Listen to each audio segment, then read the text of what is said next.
We all know and love the domesticated ferret, a member of the family Mustelidae, which is comprised of some of the most stubborn, violent, and relatively small obligate carnivores found in nature. Yet some of these animals can be surprisingly laid back when raised by people, and even make for personable, highly playful pets. Of course, beyond ferrets, these animals are considered by most to be wild. That hasn't stopped pet otters from surging in popularity, or videos of tiny weasels interacting with their owners from going viral. The Marten, however, isn't as well known. Picture a cat-sized ferret with a bushy tail, paws like a bear cub, and beautiful colors and markings on their fur. They also have a remarkably feline-esque appearance. Therefore, it's surprising they don't get more interest as a potentially unique and fascinating pet. However, do people even own Martens as pets? Surprisingly, yes. There has been at least one United States-based breeder of American pine martens as recently as 2023. There are several species of marten, such as the Japanese marten and the beach marten,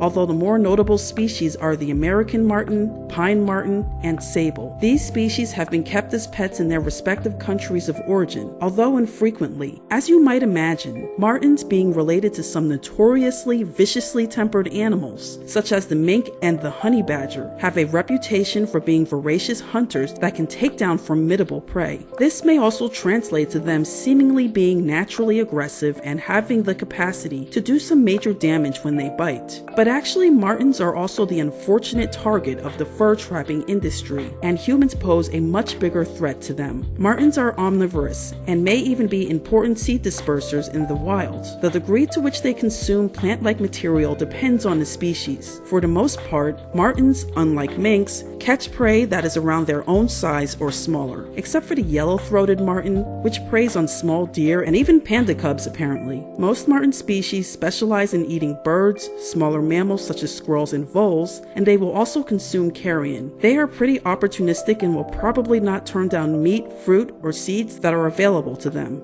With that being said, so of course you'll have pretty much every Google result telling you that they make awful pets because they are, quote, wild. Let's be real, any wild animal is most likely going to make an awful pet, and that includes so-called domesticated animals. Feral cats, for instance, often make terrible house pets, unfortunately. This is all due to where the animal was raised and socialized. So yes, if you pluck a marten out of the wild, it will likely hiss and spit and do whatever terrified aggressive animals do, understandably. But what about captive raised martens? There are many videos on YouTube showing martens that are completely tame, and there is an obvious difference between these socialized martens and wild ones. This marten is being held by someone who isn't even its owners, which admittedly my own pets have difficulty with. There is actually a good reason to presume that martens are good domestication candidates. There are actually even several videos of completely wild living martens willingly entering human households, probably for food. Animals that show this propensity tend to make excellent candidates for domestication, or in some way are already domesticated, just as we would call free-ranging dogs and cats not really wild. These animals are clearly comfortable around humans, and I've owned animals whose ancestors were far shyer. Sables have already pretty much been domesticated, although unfortunately for the fur trade in Russia. They are called Russian sables, just like the famous domesticated Russian foxes. There are even 2 recognized breeds of sable. As you can see, we already have martens with spotted coats, and these patterns tend to emerge alongside intensive breeding efforts, and may even correlate with tamer behavior. That's not to say that those with normal colored coats are inherently aggressive. Usually, however, martens are hunted in the wild by fur trappers, so certain marten populations might be less agreeable to fur farm conditions. Sables were once considered to be difficult to farm due to their unusual rutting and gestation times. However, successful breeding occurred in the 1930s. As of 2011, there were 9 farms producing domesticated sables. One 2024 paper conducted a scientific review on the behavioral responses of captive sables housed in fur farms when exposed to humans from 1970 to 2023. With these studies combined, over 13,000 sables were assessed. According to the review, 40 to 60% of the animals had a neutral or avoidance reaction to humans. The second most common reaction was a calm or exploratory response. In the studies, these calm animals comprised 26 to 50% of the animals tested. In addition to this, an aggressive or vicious response was uncommon or very rare. These results show us sables and potentially other species of marten are highly domesticatable if you start a population with the right founders.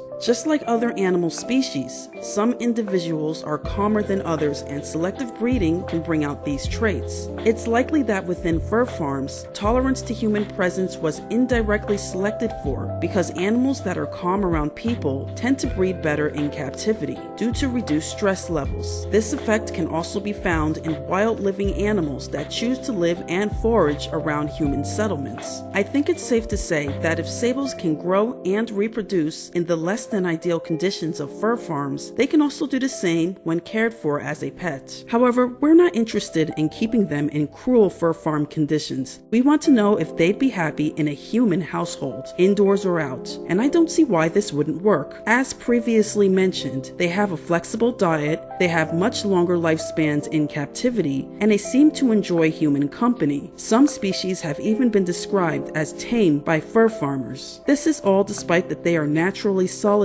which is another plus, because they aren't going to be one of those animals where it is going to be considered inhumane to keep them alone, as is the case with primates, parrots, and even guinea pigs. Martens are also flexible when it comes to their waking hours as well. There is, however, a downside. Of course, being mustelids, we can safely assume that they will have high energy levels, be relatively destructive outside of the cage, and of course, there's that biting issue. I'd say that every member of the mustelid family can at least be expected to nip, and getting tagged by these teeth is no laughing matter. Even domesticated ferrets can be rather nippy sometimes. This is just a thing with really most animals. Some bite to play, others when they are temporarily annoyed with you, or they may even become scared for some reason. Regardless of the reason, expect some bites to occur. This is the so-called danger they present. But what about enclosures? Martens are mostly temperate living creatures, and many even love playing in the snow. They can be housed indoors or out. Many members of the mustelid family, including ferrets, are known for their odor, so this is something to consider. However, believe it or not, one source suggests that the odor of the pine and American marten are only weakly perceptible to humans. An active species like martens would require a large enclosure that will allow them to climb and perform species-specific behavior, especially if they aren't docile enough to free roam the house for periods of time. People will act like this is a reason to declare martens as unsuitable pets, but actually, this isn't such an insane feat to accomplish. There are plenty of commercial enclosures that are large enough, or people can even build an enclosure like this easily. Other husbandry info can easily be based on the care of similar species. The Association of Zoos and Aquariums does have a mustelid care manual for related species. If you're in the United States, it's likely only American martens are available, and these, being native animals, will be illegal to own in most states, especially if they are wild caught or even in need of rescue. Orphaned or injured martens are required to be handed over to licensed wildlife rehabilitators in most states. So if you were wondering if marten species are kept as pets or would make good pets, now you know. Relative to other exotic pets, they are not often kept, and I'm unaware of breeders as of current. However, if you do come across one, simply be prepared for a relatively demanding, space-requiring, sharp teeth-equipped mammal,